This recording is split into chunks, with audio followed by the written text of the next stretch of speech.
Excellences, Monsieur le Président de la République, chef de l'État, très distinguée Madame Antoinette Sassou Nguesso, épouse du chef de l'État, vénérable Président du Sénat et Madame, honorable Président de l'Assemblée nationale et Madame, Madame et Messieurs les présidentes et présidents des institutions constitutionnelles et conjoints, Mesdames et Messieurs les membres du gouvernement et conjoints, Monsieur le ministre d'État, directeur de cabinet du chef de l'État, et Madame, Monsieur le chef de l'opposition politique, vénérables sénateurs, honorables députés, Mesdames et Messieurs, en vos rangs, grades et qualités, distingués invités, Mesdames et Messieurs, nous voici au début d'une nouvelle année. Comme il s'y est à la tradition républicaine, c'est la période d'échange des vœux. Le Congo, dans toute sa diversité, s'est donné rendez-vous ce jour pour participer à ce rituel républicain qui traduit la grandeur civique d'une nation. Excellences, Monsieur le Président de la République, très distinguée Madame l'épouse du chef de l'État, l'année 2023 a été le témoin de notre engagement commun à surmonter les défis. Elle a été marquée par la sombre et douloureuse page du stade d'Ornano, ayant éclipsé le succès de la tenue réussie du sommet des 3 bassins forestiers tropicaux du monde. Comme qui dirait, après la joie, le malheur. 32 de nos jeunes compatriotes ont souffert le martyre et ont été arrachés à l'affection de leur famille, alors qu'ils étaient en quête d'emploi, prêts à servir sous le drapeau. Votre leadership s'est avéré être notre phare dans la tempête, Excellences, Monsieur le Président. Vous avez guidé avec sagesse et détermination le peuple congolais à travers ces eaux troublées par nos larmes.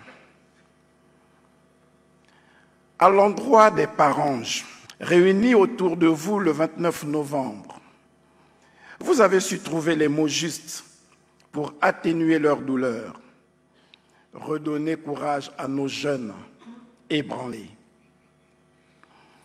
Comme un seul homme, le peuple congolais se relève petit à petit de cette douloureuse épreuve. Excellences, Monsieur le Président de la République, votre message sur l'état de la nation devant le Parlement réuni en congrès a rappelé le bon fonctionnement de nos institutions et la vitalité de notre démocratie. Permettez-moi, en cette circonstance solennelle, d'en faire la démonstration, en commençant par le Parlement. Oui, le Parlement. Au cours de l'année qui s'achève, les parlementaires ont dignement joué leur rôle dans l'initiative concurrente de la loi avec le gouvernement. Tout comme ils ont pleinement assumé leurs responsabilités en apportant des corrections substantielles au projet de loi soumis à leur sagacité. À maintes reprises, ils ont interpellé le gouvernement sur des textes législatifs dépourvus d'actes réglementaires d'application.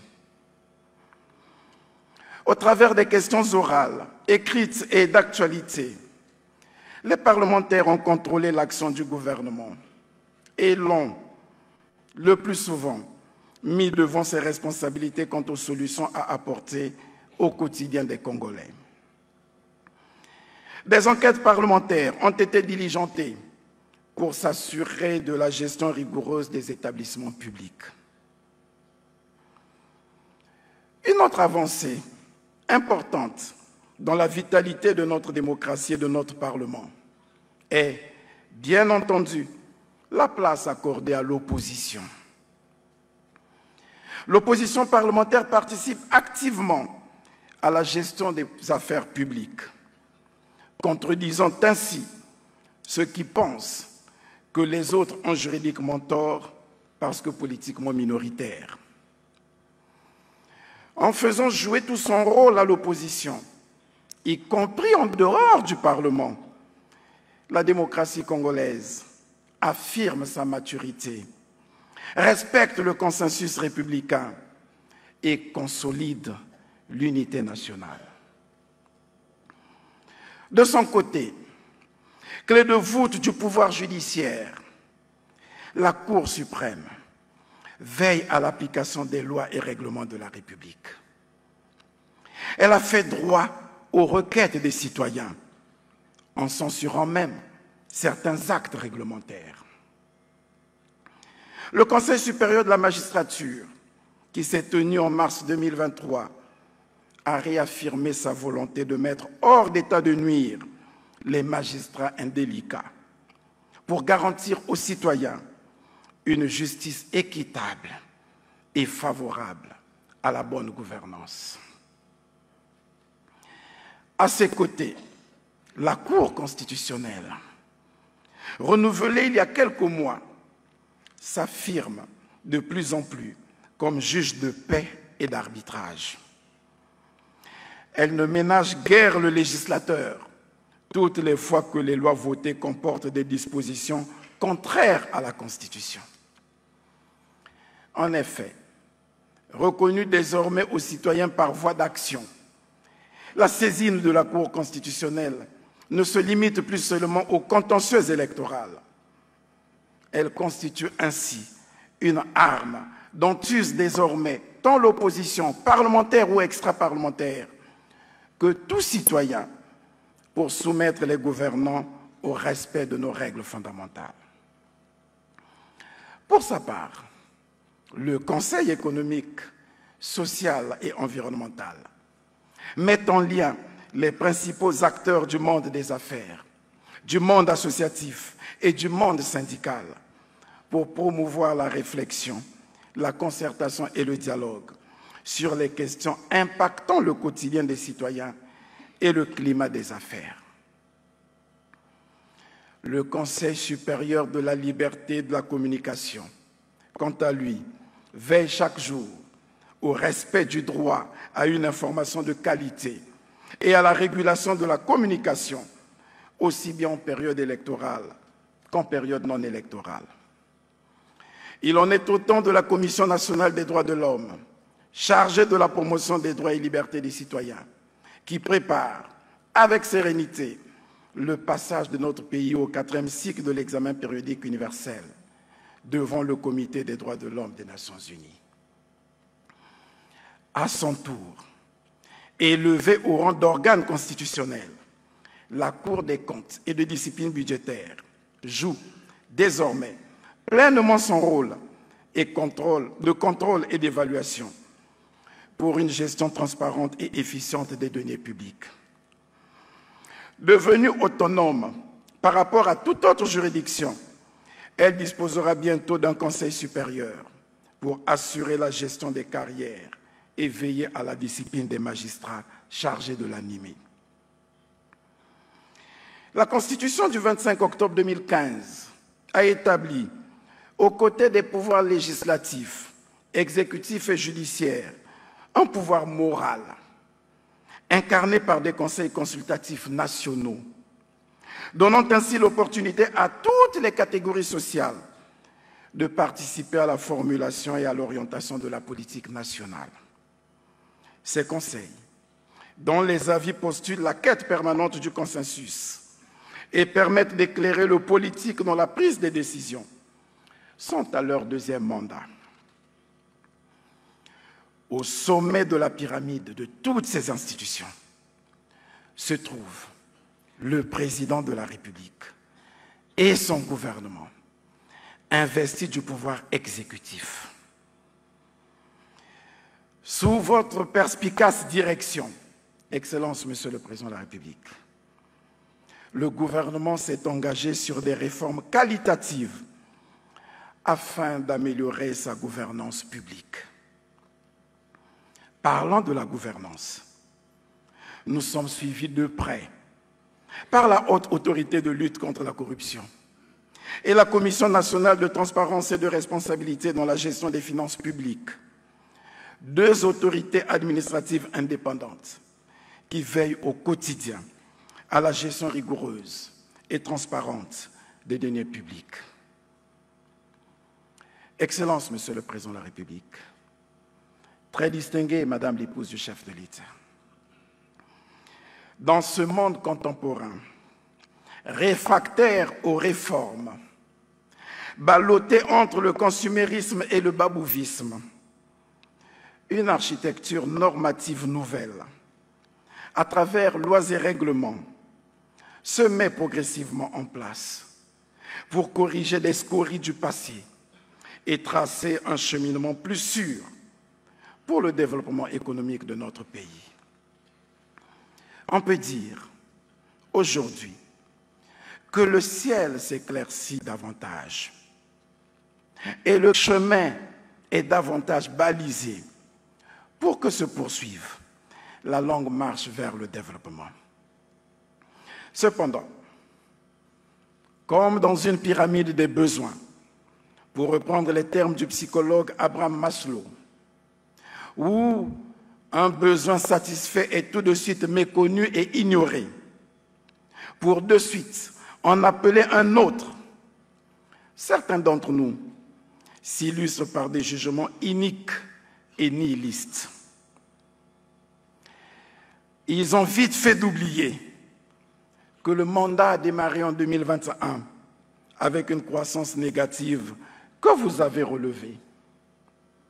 Ils ont vite fait d'oublier que le mandat a démarré avec la crise de confiance que vous avez tout de suite surmontée en rétablissant la confiance avec nos partenaires bilatéraux et multilatéraux.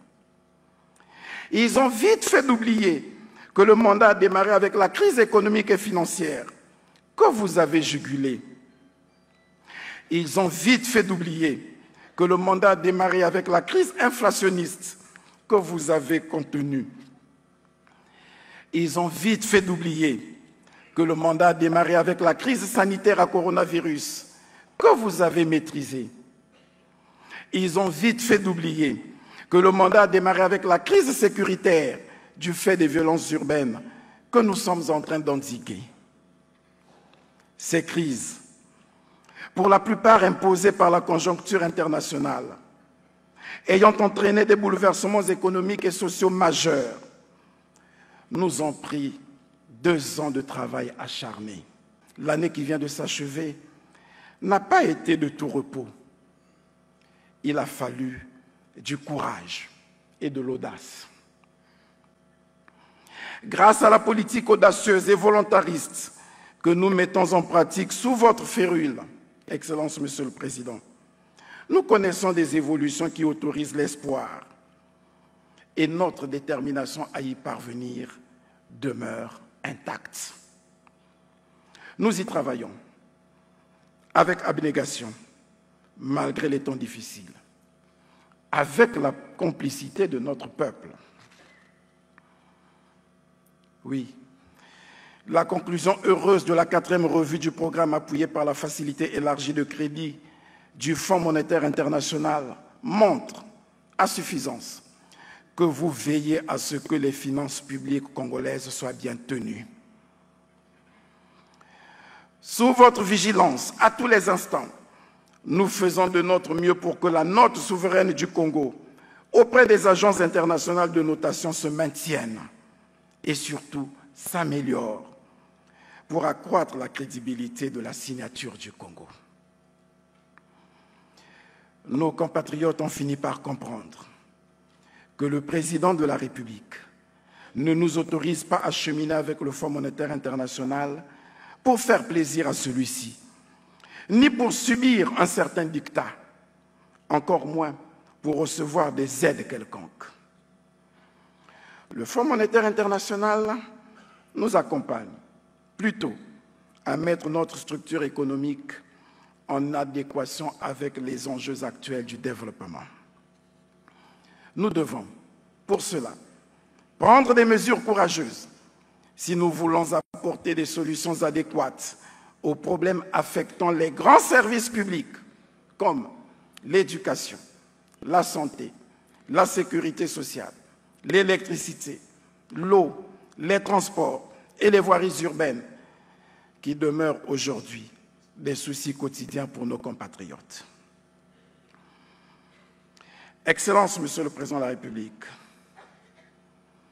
vous nous appeliez récemment, le 28 novembre, puis le 31 décembre 2023, à nous préoccuper de la jeunesse.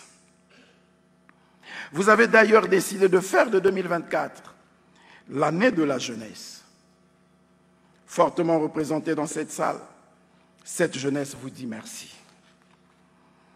C'est dans cette optique que le gouvernement, sur vos instructions, s'engage à mettre en place des mécanismes et instruments d'impulsion, de financement et d'accompagnement, en plus de ce qui existe déjà, comme le FIGA, le FONEA, la CPE. Malgré les balbutiements de démarrage, ces structures vont être renforcées. De même, l'enquête sur la transition vers la vie active en République du Congo, réalisée en partenariat avec l'Agence française de développement et l'Organisation internationale du travail, le programme de promotion du travail décent, PPTD 2023-2026, adopté il y a quelques semaines en partenariat avec l'Organisation internationale du travail, tout comme le répertoire interministériel des métiers, des emplois et des compétences, et la stratégie nationale de prévention et de traitement de la délinquance juvénile, validée récemment, donnent des indications suffisantes pour assurer le plein emploi de la jeunesse et la prise en charge des jeunes en conflit avec la loi.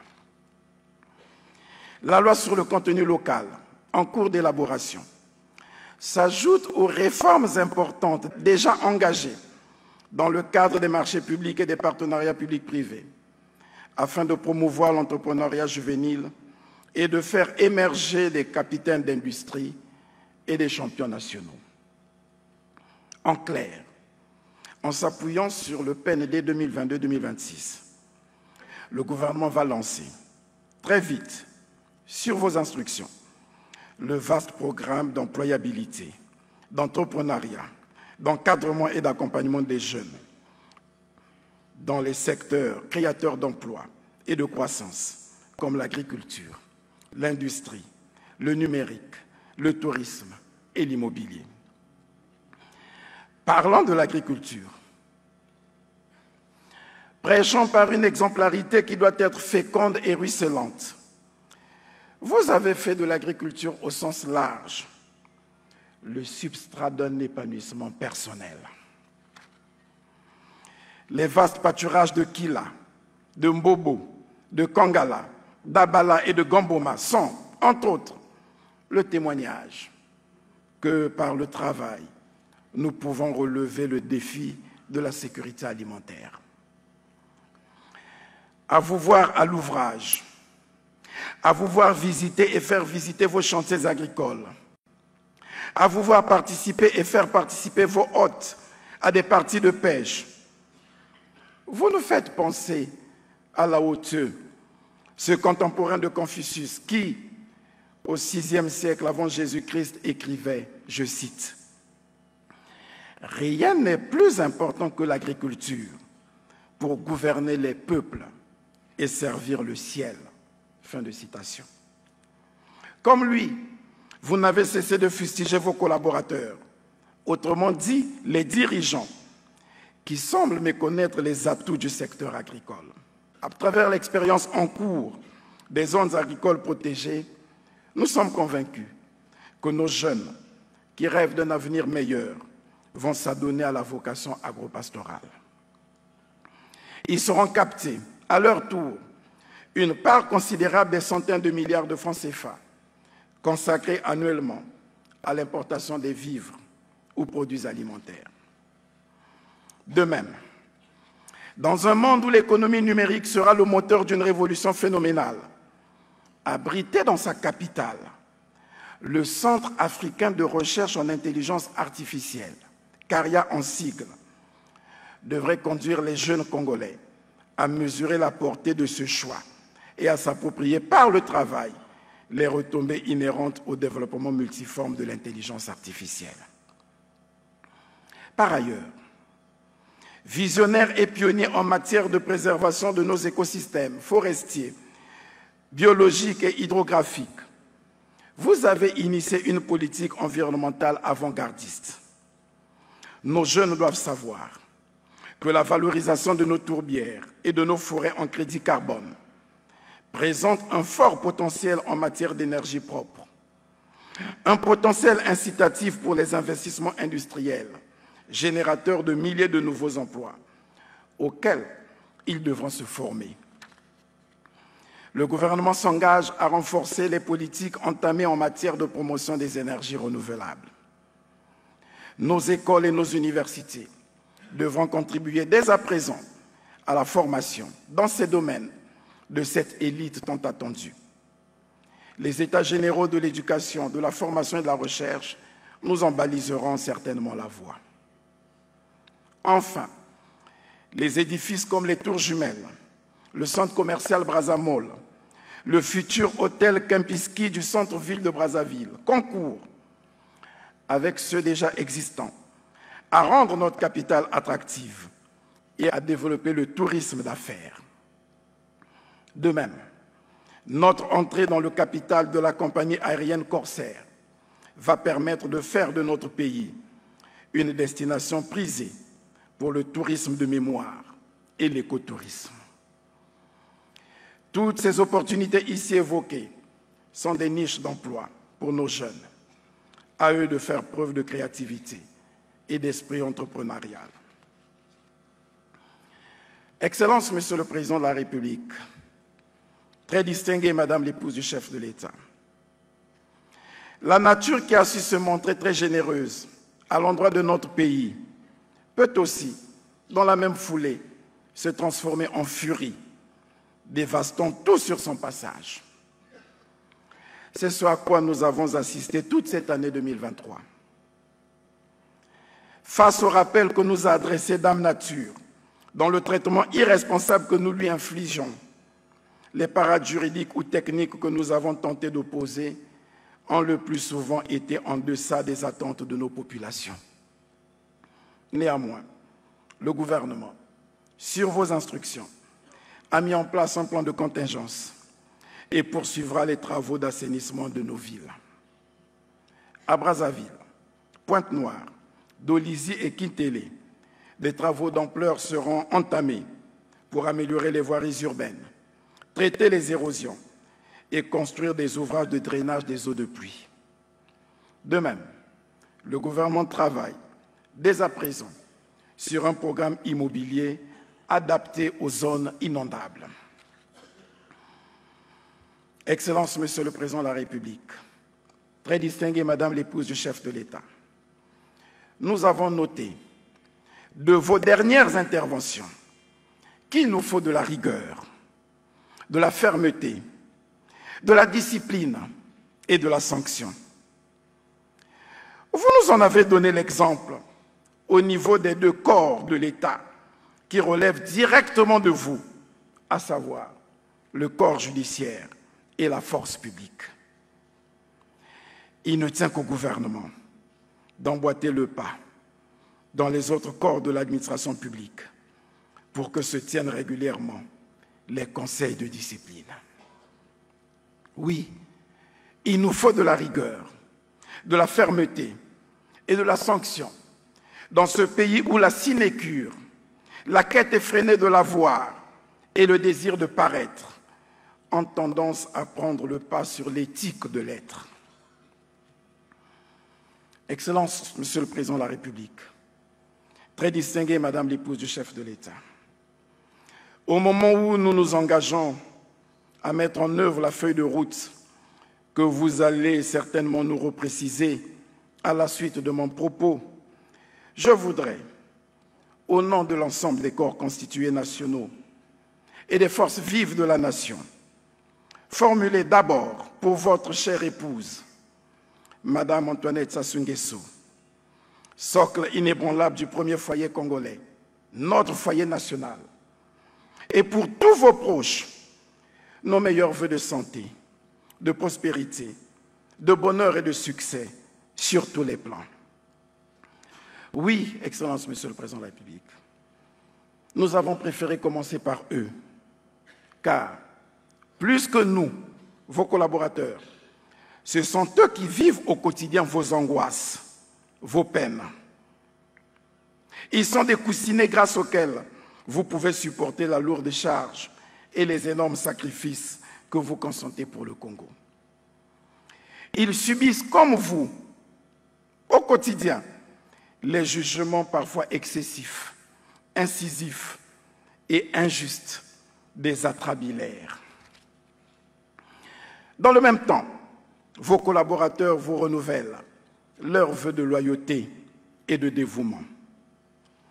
Dans le même temps, vos compatriotes vous renouvellent leurs vœux de fidélité en nourrissant une conviction profonde, une foi inaltérable de vous voir continuer d'endosser la veste d'homme providentiel pour le Congo.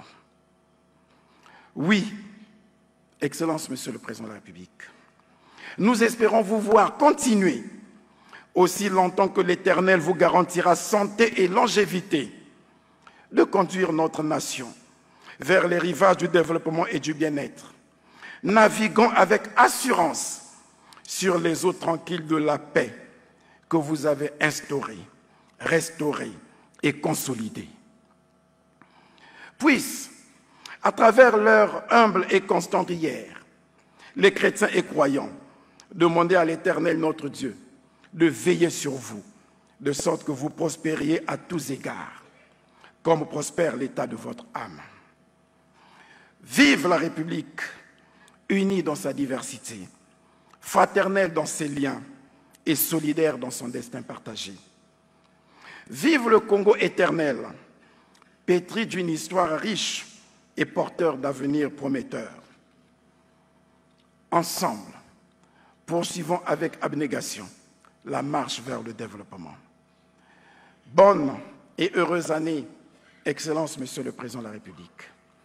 Bonne et heureuse année, très distinguée Madame la Première Dame. Bonne et heureuse année à tous vos proches.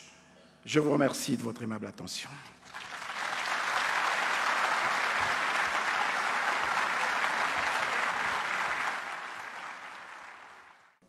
Monsieur le Président du Sénat, Monsieur le Président de l'Assemblée nationale,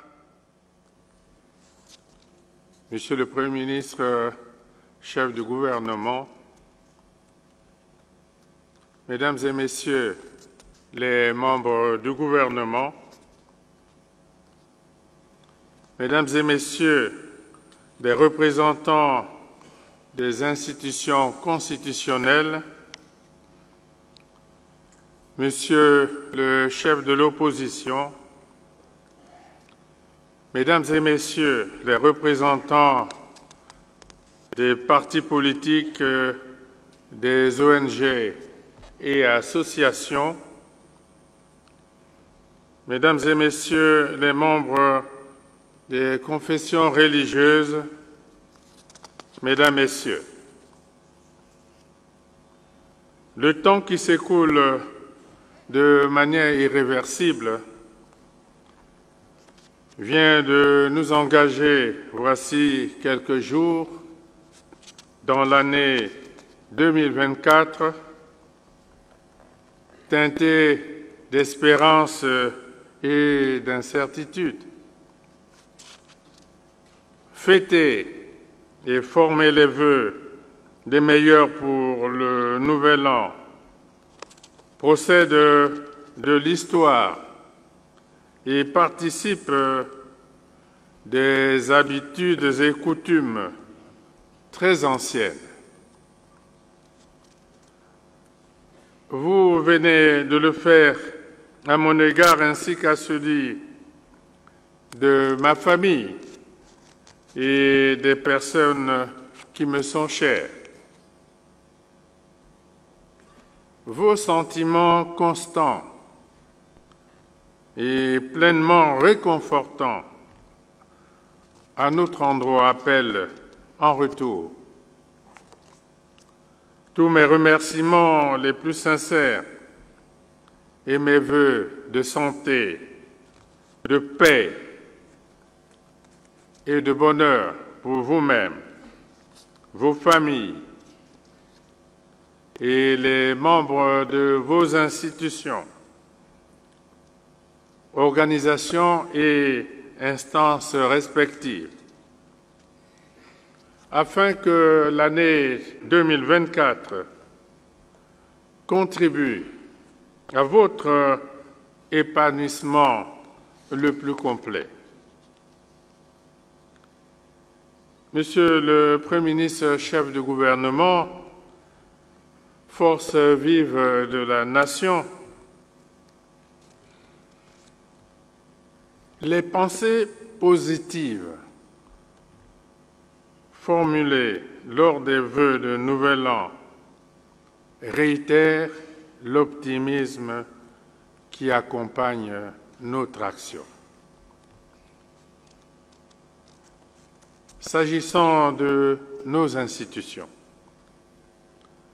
le message sur l'état de la nation présenté le 28 novembre 2023 devant le Parlement réuni en Congrès a été l'occasion de faire l'évaluation de nos performances, contre-performances, succès et échecs. Pour sa part, le message de vœu de Nouvel An à la Nation, le 31 décembre dernier, nous a offert l'opportunité de rappeler les principaux défis en présence pour lesquels il nous faut accélérer la mise en œuvre du plan national de développement 2022-2026. Après une écoute patiente du peuple,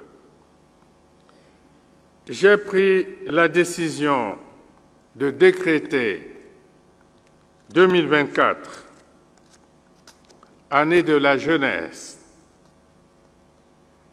Les attentes de cette couche de la société étant nombreuses et brûlantes. À ce propos, j'enjoins le gouvernement de prendre dès à présent la juste mesure de cette initiative salvatrice, consacrée aux forces vives les plus représentatives de notre pays et qui ne doit guère sombrer dans le faisceau des slogans sans suite. De définir dans l'immédiat les projets clés à réaliser pour concrétiser l'année de la jeunesse. De déterminer sans délai les besoins financiers y afférents, les sources de financement dédiées et les actions à mener pour la mobilisation des ressources nécessaires. De mettre en place le cadre strict de suivi, évaluation, avec obligation de m'en rendre compte périodiquement.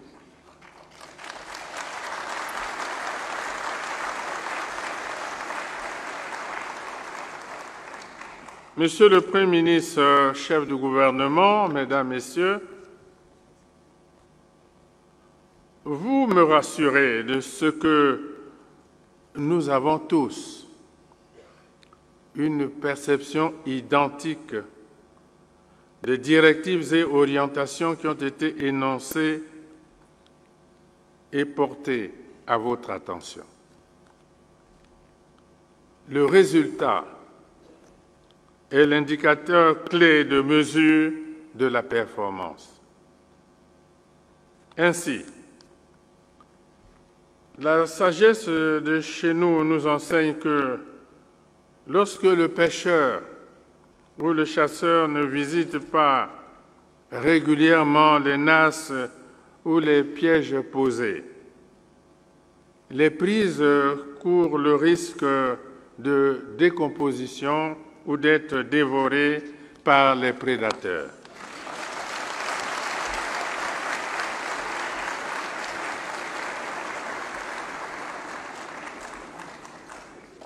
En ce moment-là,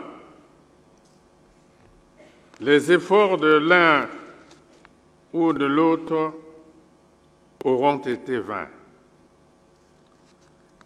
C'est à l'heure du bilan que le peuple nous attend, car seule la bonne performance permet d'aller à la conquête de la confiance du peuple. Qu'il me plaise de rappeler, pour l'histoire et à titre d'illustration, que la République du Congo fut le premier pays au monde à mettre en place et à expérimenter dès 1974 à Pointe-Noire la technique du bouturage herbacé à l'échelle industrielle avec le clonage et la multiplication végétale des eucalyptus. Cette prouesse scientifique, qui constitue toujours une première mondiale, a rendu possible la foresterie clonale, point de départ d'une véritable révolution intégrée du développement de l'industrie. À ce jour, par manque de suivi, peut-être aussi par déficit de conviction patriotique ou sabotage parfois, le Congo ne tire nullement profit de cette avancée technologique qui fait à présent la bonne fortune d'autres pays. Monsieur le Premier ministre, chef du gouvernement, Mesdames et Messieurs, pour le Congo, notre patrimoine commun, plus qu'un engagement dans l'effort collectif, vous réaffirmez la pertinence de votre rôle à travers les avancées enregistrées et les progrès accomplis. En fait, toute votre place dans notre marche vers le développement. Force vive de la nation,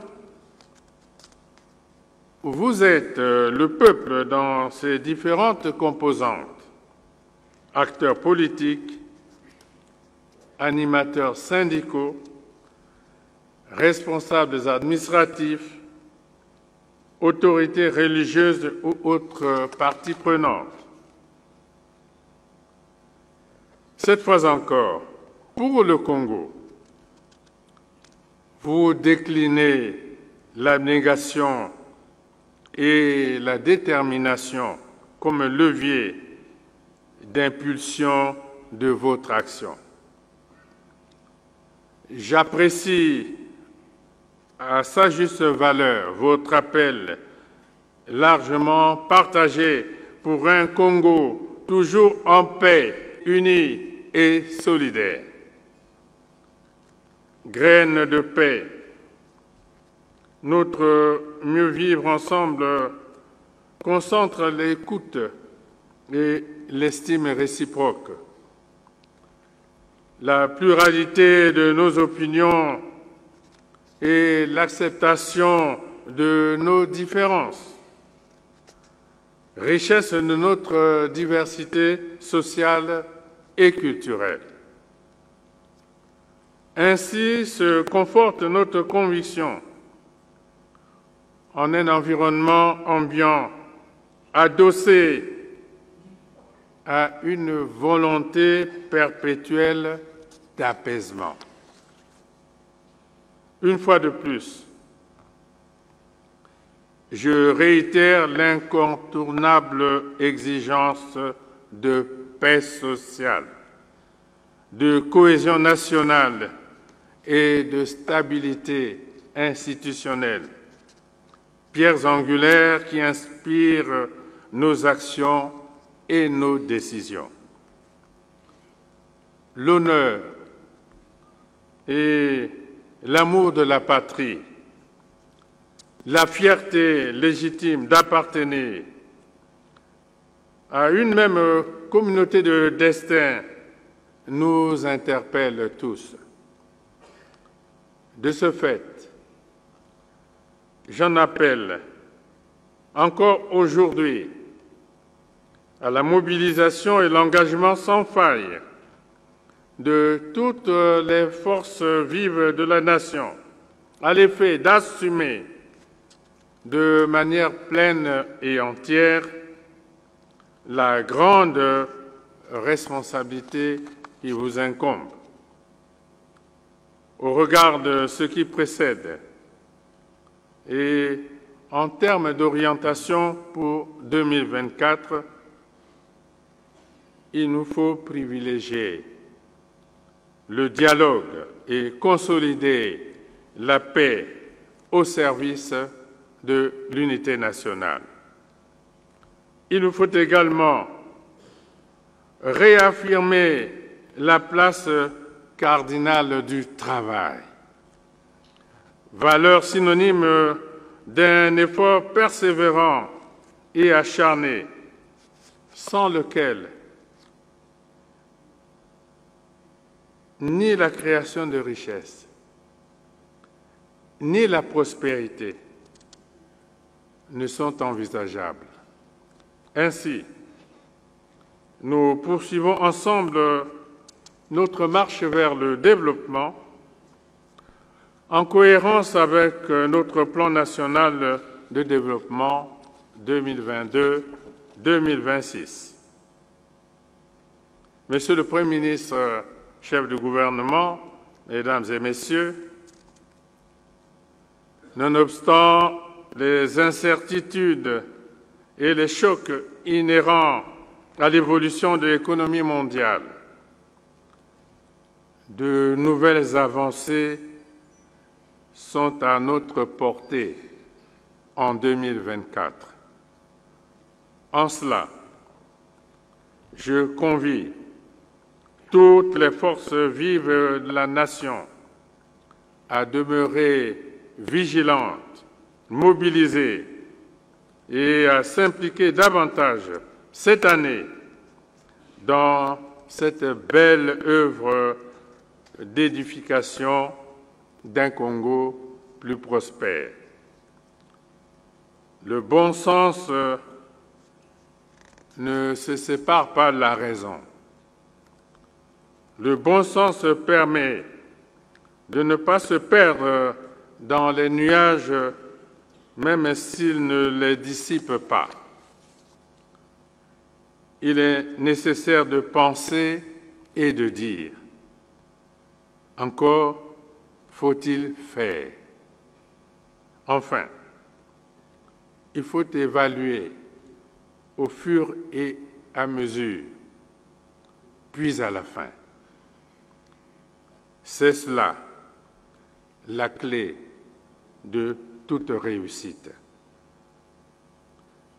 C'est notre pari commun pour 2024.